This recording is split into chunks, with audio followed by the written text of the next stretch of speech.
Welcome back to the disaster zone once again. Here in the disaster zone, we've got this. Remember this? This case here with the Pentium 4 and all of its associated parts.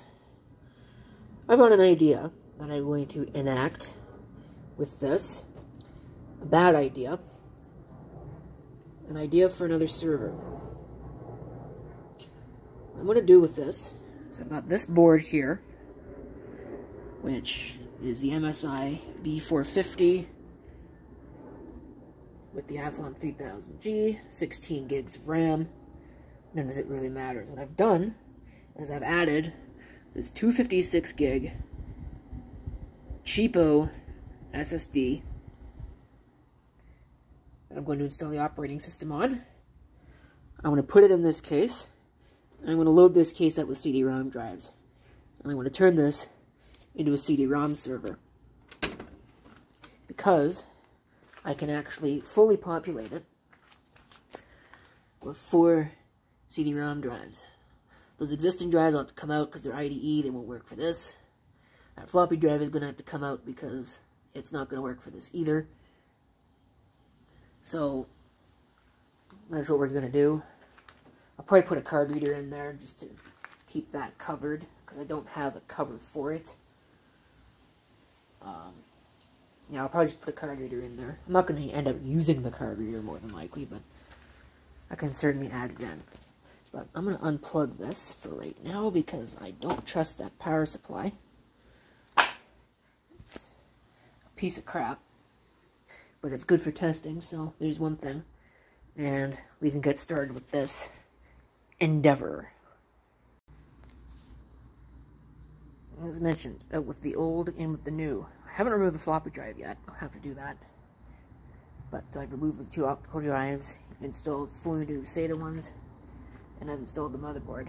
I just cable it up, the front panel stuff, and then I gotta junk it up with a power supply. Okay, skipping ahead a bunch of steps, which I'm sure is gonna irk the general audience, but here it is, fully assembled. I have the card reader installed. It's working. All of these optical drives work. There's nothing wrong with them. Well, they eject. They're all seen by the system itself. We're going to try and install the OS. I have a feeling it's going to want a product key. I didn't plug in a mouse. Performing automatic repair. On what? Shouldn't be anything installed on this.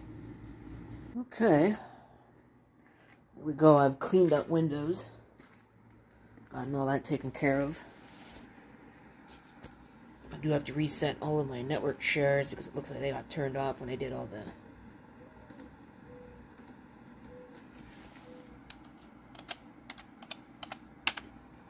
everything, when I changed the drive letters to be proper.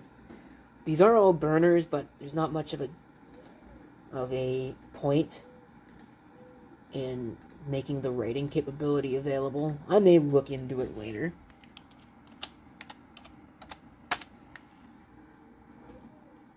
But yeah, I don't really think that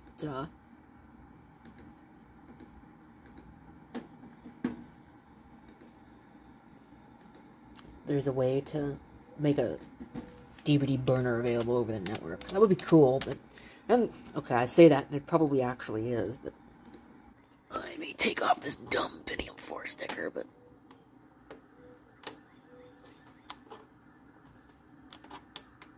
maybe that wasn't necessarily the best move ever, because it looks like that just made a sticky mess. But, whatever.